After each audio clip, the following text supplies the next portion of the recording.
Oke. Kembali lagi di Chamber Podcast. Kali ini kita bareng teman cerita yang punya pengalaman di dunia pariwisata dan perhotelan. Kita bakal tanya-tanya untuk menggali bagaimana sih kehidupan di dunia pariwisata dan perhotelan tersebut sedari zaman beliau kuliah sampai akhirnya melanjutkan ke mengaktualisasikan diri ke dunia pariwisata dan perhotelan tadi. Jadi kali ini kita bareng dengan Alia. Kak Alia juga beberapa kali pernah nongkrong di sini, kita cerita-cerita dan rasanya menarik nih untuk berbagi pengalaman dan juga biar teman-teman mungkin yang baru aja tamat sekolah, mana tahu nih nantinya mau lanjut ke dunia pariwisata dan perhotelan, teman-teman bakal dapat sudut pandang baru, dapat gambaran baru. Jadi untuk memulai ini semua, apakah Kak Alia ini sedari awal dari mungkin masih SMA sudah memang punya keinginan atau mungkin cita-cita atau gambaran besar, nanti aku ketika besar pengennya kerja di lini pariwisata dan perhotelan? Sebenarnya keinginan di pariwisata itu aku maunya itu dari aku SMP. Dari SMP? Berarti udah lama? Udah lama banget, udah lama kali. Itu sebenarnya aku maunya jadi tour guide. Karena tour guide, aku suka jalan-jalan. Karena aku pengennya kerja sambil jalan-jalan ya kan, kayak tour guide pada umumnya. Yang nggak kaku lah ya. Iya, yang bisa menjelaskan, ya. Yang bisa menjelaskan ke orang-orang kalau misalnya nih ada nih suatu tempat yang punya cerita seperti ini, punya sejarah yang seperti ini gitu. Tapi ketika ke SMK itu kan aku nggak bisa tuh masuk pariwisata dan perhotelan karena kebetulan waktu itu untuk sekolah kayak gitu tuh. Sekolah yang fokus di pariwisata dan perhotelan? Iya, untuk SMK yang kayak gitu tuh nggak ada. Itu tuh nggak ada di wilayah tempat ya. Harus berarti pergi dulu kan keluar terkendala ketika SMK-nya. Terus kebetulan aku juga hobi menjahit kan. Terus mamaku, terus Umi kayak inisiatif aja gitu. Ini anak suka jahit kan, kenapa nggak masuk ke tata busana aja gitu kan. Jadi malah ketika SMK malah bukan ngambil pariwisata dan perhotelan? Bukan, malah ngambilnya tata busana. Nah, jadi pertanyaan nih, kenapa akhirnya di awal kita bilang Kak Alia ini punya pengalaman di dunia pariwisata dan perhotelan? Titik baliknya di mana? Karena aku ngerasa hobi dan pekerjaan itu nggak bisa disatukan. Aku suka menjahit, aku suka senang. Itu kurasa nggak bisa aku jadikan untuk patokanku cari uang. Jadi karena kalau kita hobi, kita bisa ngerjain kapan aja kita mau. Sedangkan kalau kita jadikan itu pekerjaan, kita tuh harus ada patokan kayak ini harus selesai di sekian hari, ini harus selesai di sekian jam. Ada integritasnya lah. Iya, ada integritas. Profesionalisme dan integritasnya ada. Jadi muncul pertanyaan kan pastinya. Iya. Di titik mana akhirnya Kak Alia ini punya latar belakang pendidikan yang mumpuni sebagai orang yang aktif di dunia pariwisata dan perhotelan? Setelah aku tamat SMK, aku cari-cari kan tuh sekolah pariwisata atau kampus-kampus yang ada pariwisata. Sebenarnya aku mau ambil S1-nya kan Bang, tapi untuk di Sumatera ini kan S1 itu kebanyakan di swasta ya. Jadi aku cari-cari yang ada tuh D3 di salah satu kampus ini. Akhirnya aku masuk di kampus itu. Jadi kalau ini kampusnya cuma ada D3 gitu? Cuma ada D3 dan D4. Berarti vokasi lah nih ya? Iya, vokasi. S1-nya nggak ada? Iya. Sebagai info berarti kalau teman-teman pengen melanjutkan pendidikan ke dunia pariwisata, umumnya itu vokasi ya? Iya. D1 sampai D4? D1 sampai D4. D1 sampai D4. Karena untuk S1 itu kan susah ya kita cari yang negeri gitu kan Bang. Sedangkan kalau yang swasta itu kan biaya pendidikannya terlalu mahal kan. Iya. Terkendala di situ, tapi di lain sisi tetap ingin melanjutkan mimpi tadi sebagai tour guide. Benar. Nah, ketika masuk ke kampus pariwisata tersebut, Mbak Alia memilih jurusan apa nih? Sebenarnya waktu itu ada 3 pilihan. Aku coba SBM dan mandirinya. Di SBM itu ada 2 pilihan. Di mandiri itu ada 3 pilihan. Di SBM itu kebetulan waktu itu emang agak dongo dikit ya. Agak dongo dikit ya. Kenapa itu? Kepencet tuh. Kan online nih kan pertama kalinya kan belajar mendaftarkan diri ke satu universitas, suatu jenjang yang lebih serius gitu kan. Jadi si dongo ini salah pencet daerah gitu kan. Oke. Pilihan daerahnya udah salah nih dari awal nih pilihan daerahnya kan. Kebetulan waktu itu aku sama umiku berdua tuh di depan laptop kan, kayak yang gitu mendaftar. Aku sebenarnya dari awal itu kan pengennya di Medan, tapi entah kenapa si perempuan ini yang dipilih ini bukan di Medan, malah di Makassar. Sampai akhirnya umiku tuh bilang kayak gini kan, ya Allah, depan laptop itu, ya Allah semoga anakku nggak masuk ya yang di Makassar ini, kan nggak punya biaya kan bang untuk nerbangin aku ke Makassar. Tapi kan akhirnya Kak Alia ini kan tamat di sekolah pariwisata yang di Medan. Apa ceritanya berarti? Kalau itu karena aku ambil dari mandiri. Di mandiri itu ada 3 pilihan. Sebenarnya dari awal aku itu nggak ada maksud untuk masuk ke perhotelan, karena memang lebih suka di pariwisatanya kan. Ini plot twistnya teman-teman. Sedari SMP sudah pengen jadi tour guide, tapi ketika momennya datang malah salah pilih ya. Makanya salah pilih, dan yang terpilih apa Mbak? Perhotelan. Makanya untuk teman-teman yang mau masuk kuliah nih, telitilah dalam menentukan pilihan ketika masuk. Jangan jadi seperti kata ini. Jangan asal pencet-pencet. Jangan asal pencet malah salah gitu kan. Mimpinya berubah gitu. Tapi apa menyesal? Ketika berdasarkan pilihan yang salah, bergerak dari pilihan yang salah tadi, kan pasti jenjang perkuliahan dijalani selama 4 atau berapa tahun.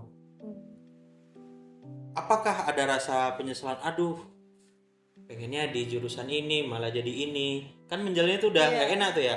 Atau gimana kalau saya boleh tahu? Awalnya sih gitu ya, kayak aduh, ini bukan jurusan aku yang aku mau gitu kan. Sesuai passion atau tidak kan pertanyaannya. Jadi kayak jalannya setengah hati gitu kan.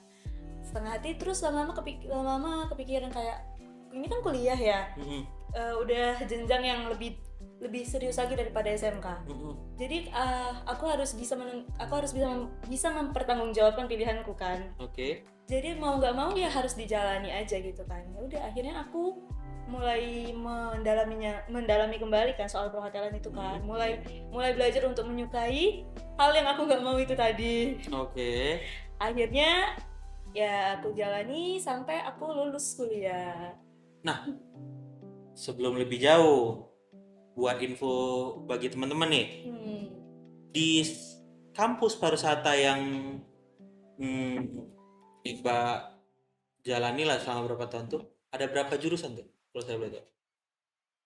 Lebih dan kurang, ini mohon maaf ya, lebih dan kurang itu ada 7. Apa-apa aja, jadi biar teman-teman dapat insight. Itu ada pemasaran pariwisata, ada divisi kamar nih, jurusan aku divisi kamar, ada pastry, ada kue-kuehan ya? Kue-kuehan. Ada tata boga, yang di main kitchen. Nah, terus ada tata hidang ini lebih ke fokus ke waiters. Gitu, pelayanannya kayak gitu. Kalau disebutin semua tuh agak ini ya, agak panjang ya jadinya. Cuma pemasaran pariwisata itu itulah yang tour guide tadi salah satunya. Dan yang aku masukin itu divisi kamar. Yang aku masukin itu ada 3 kan pilihannya. Divisi kamarnya itu? Iya, divisi kamar. Yang satu divisi kamar, yang satunya itu ya tata boga. Berarti secara prodi dia prodi divisi kamar, tapi jurusannya ada 3 turunannya. Enggak gitu. Enggak gitu? Dia di prodi manajemen divisi kamar. Manajemen divisi kamar, jurusannya apa aja? Jurusannya divisi kamar itu, karena Divisi kan kamar. dia diploma ya. Oke. Jadi cuma 1. Baru yang 3 yang Mbak sebutkan tadi itu apanya tuh? Itu kan pas aku mau mendaftar ya. Itu kan aku ada 3 pilihan tuh. Nah, salah satunya tuh si Tata Boga sama si ini cerita ketika baru mendaftar. Iya. Oke. Sorry ya, kita balik dulu. Kita flashback dulu teman-teman. Kita balik dulu. Agak tergilas saya. Lanjut. Soalnya kan kayak lucu banget gitu kan, pilihannya tiba-tiba larinya ke divisi kamar gitu. Orang-orang pada bertanya, kan dia milih pengen jadi tour guide gitu. Iya, kan dia milihnya ada tuh manajemen pemasaran pariwisata. Kenapa dia malah keterimanya di divisi kamarnya? Dan sebenarnya aku udah dikasih tahu kalau misalnya pilihan pertama itu adalah pilihan yang sudah pasti akan masuk gitu kan. Jadi karena itu tadi aku bilang jangan lebih teliti, jangan asal pencet aja. Jadi aku itu nggak terlalu memperhatikan, yang penting ada jurusan yang aku mau. Sampai aku lupa kalau misalnya teman aku itu udah pernah bilang kalau misalnya pilihan pertama itu kemungkinan masuk itu lebih besar. Okay. Tapi yang aku buat di pilihan pertamaku itu malah jurusan yang paling aku nggak mau. Dan di pilihan terakhir itu adalah jurusan yang paling aku mau. Kebalik kan, harusnya aku buat yang paling aku mau itu di pilihan pertama. Jadi 2 kali nih teman-teman buat kesalahannya. Sedari mendaftar SBM memilih tempatnya di Makassar, iya kan? Yes. Kemudian ketika memilih jurusan malah yang dia mau ditaruh di terakhir. Itu adalah kesalahan yang fatal. Ya tapi itu kan tadi sempat kita bahas, tidak disesali juga kan. Tapi akhirnya dijalani. Dan ya terbukti akhirnya beberapa kali bekerja di beberapa hotel yang ternama. Nah, di dunia perkuliahan, di divisi kamar tadi, apa aja yang dipelajari? Secara garis besar? Di situ kan seperti biasa di hotel itu kan ada banyak departemen nih. Iya. Dan di divisi kamar itu difokuskan di di front office department dan housekeeping. Oke, itu yang umum kita tahu kan, karena misalnya kita pun ke hotel pasti kita ke resepsionis. Iya. Pasti kita mendapatkan pelayanan dari room service. Yes. Tapi ada hal lain lagi selain itu divisi-divisinya. Untuk pemahamannya kan kayak ada back office. Back office manajemennya tuh ya. Iya. Ngatur ngontrol. Di balik front office itu kan ada di back office itu ada telepon operator, ada reservasi. Gitu kan. Itu dipelajarin tuh. Itu dipelajari, cara melayani tamu itu kayak mana, itu kan juga dipelajari. Sedangkan untuk di housekeeping sendiri kan itu kita lebih banyak prakteknya. Gimana cara bersihin kamar dengan SOP, membersihin ruangan dengan SOP, itu kan ada SOP-nya kan. Jadi setiap mahasiswa yang masuk ke divisi kamar mempelajari semua manajemen operasi lah ya. Iya benar. Mulai dari front office, back office, hingga room service. Benar. Oke, jadi nggak bisa pilih-pilih, nggak mau lah menghindari room service, capek segala macam, pengennya tampil aja depan. Aduh, malu di depan segala macam, udahlah room service aja. Nggak bisa, semuanya mesti dipelajari. Semuanya harus dipelajari. Oke. Kalau secara pribadi, Mbak nyamannya di mana? Room service kah atau di resepsionis atau back office ya? Sebenarnya itu 50-50 ya. Pasti ada suka duka, plus minus. Ya. Kalau untuk di housekeeping sendiri, karena badan aku kecil, dan barang-barang di housekeeping department itu besar-besar ya. Kayak misalnya di room attendant, itu kan duvet, bed itu besar-besar. Iya. Itu mungkin aku kendalanya di situ, karena besar, akunya sering kewalahan untuk memindahinnya gitu. Kalau di front office, resepsionis atau back office-nya gitu gimana? Kalau itu mungkin lebih kurangnya. Kalau itu mungkin kendalaku di awal-awal. Dulu aku tuh nggak mau kali di front office karena aku malu untuk ngomong di depan. Aku malu untuk ketemu orang, kayak aduh terlalu banyak ketemu orang, capek gitu. Kan kekuras energinya. Sampai akhirnya temanku yang juga mengalami hal yang sama, dan beruntungnya dia ada di waktu magang, ada di departemen front office itu. Akhirnya dia ceritain kalau misalnya itu nggak seburuk apa yang kita bayangkan gitu kan. Makanya aku mulai berani untuk mengambilnya lagi, Komang. Berarti ada titik balik ketika kalau Mbak atau kakak lagi, mana enaknya nih, Mbak atau kakak itu? Kakak aja ya. Kalau Kak Alia ini yang tadinya merasa ya kurang pede mungkin ya, atau karena terkuras energi, berarti kan wajib tuh kalau kita dapat resepsionis tadi atau front office-nya tadi, kita wajib berubah 180 derajat kan? Benar. Karena kita mesti atraktif dalam berkomunikasi. Benar. Itu gimana tuh? Ada nggak trik-triknya, atau nggak mesti juga berubah 180 derajat, tetap bisa jadi diri sendiri? Kalau di aku sih, karena aku gampang capek ketemu orang baru, aku berusaha untuk sedikit berkomunikasi dengan orang-orang, bukan sedikit berkomunikasi, lebih efektif lah ya mungkin pola komunikasinya ya. Lebih sedikit deh di belakang itu, lebih sedikit berinteraksinya. Bukan berarti nggak ngobrol, cuman agak jadi membatasi gitu. Energinya itu difokuskan untuk pelayanan saja. Iya. Jadi mana tahu nih ada teman-teman yang juga mengalami hal sama, mungkin nih tips ya. Iya, tips and trick agak dikurang mungkin hal-hal yang nggak penting, diutamakan untuk kerjaan. Jangan terlalu fokus ke negatifnya. Kadang kita kan yang bikin kita nggak percaya diri tuh, dia terlalu fokus ke negatifnya, kayak ini gimana ya kalau misalnya pas aku ngobrol ternyata dianya nggak masuk nih sama apa yang aku bilang, tuh gimana ya. Kan kita tuh sering kayak gitu tuh. Nah, kalau waktu lagi kerja tuh aku mencoba untuk kayak nggak apa-apa gitu, nggak apa-apa di nggak apa-apain aja, terlepas dari semua itu, karena dua-duanya pernah dialamin. Satu dulu yang mau di-spill, mana tahu nanti kalau teman-teman penasaran dengan kehidupan dunia perhotelan, teman-teman komen di bawah. Pasti nih ketika melakukan pelayanan di front office, lebih kurang pasti ada customer, atau ya kita nggak tahu juga mungkin latar belakangnya, memang mungkin lagi terburu-buru, lagi capek, mungkin lagi memang dalam kondisi yang tidak stabil, merespon atau menanyakan kamar dengan sedikit emosi atau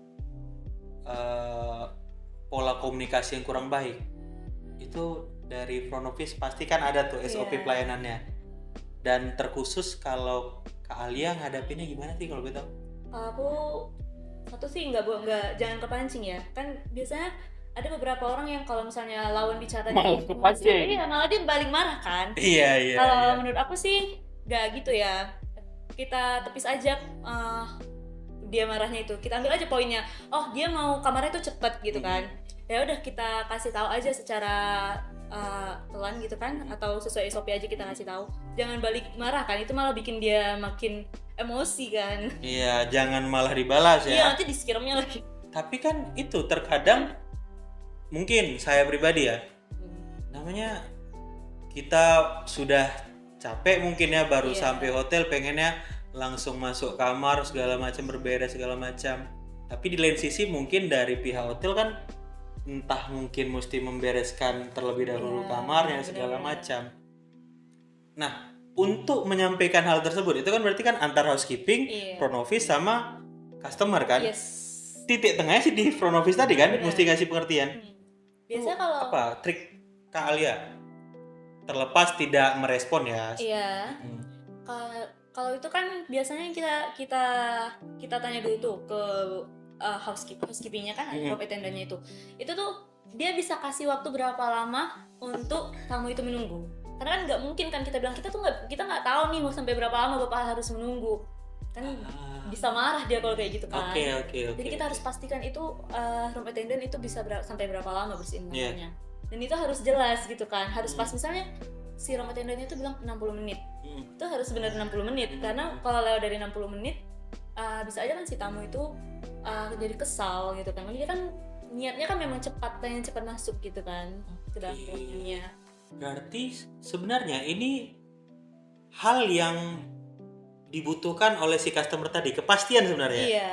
Dan itu Kak Alia tahu ya karena proses belajarnya tadi. Pasti kan dalam proses belajar 4 tahun atau mungkin ketika apply kerja, ketika ada training, pelanggan tuh atau customer tuh cuma butuh satu, kepastian. Benar. Dan ini sepertinya bisa diterapkan di semua lini kerjaan ya Mbak ya? Iya benar. Kalau memang sebagai front office ya. Benar. Harus bisa memastikan juga kan. Kita nggak bisa bilang kayak kita nggak tahu nih sampai kapan bapak dan ibu bisa menunggu. Kayaknya itu bukan jawaban. Kayaknya itu bukan jawaban karena kalau itu kita kembalikan lagi ke kita. Kalau kita sebagai tamu kita dapat jawaban yang tidak seperti itu. Teman-teman. Kan kita nggak puas ya. Kayak ini berapa lama nih? Bisa aja kan sampai besok pagi gitu nunggunya. Gitu. Oke, cukup seru ternyata. Insight dari Kak Alia tentang dunia perhotelan dan masih banyak lagi, namun kita bakal lanjut di next episode. Kalau memang teman-teman penasaran, coba komen di bawah, minta Kak Alia untuk hadir lagi di episode selanjutnya. Membahas hal yang lebih ger terkait dunia perhotelan. Coba komen. Dan mungkin untuk episode kali ini sampai situ saja. Terima kasih sudah mau mendengarkan podcast kita hari ini. Thank you. Oke, bye.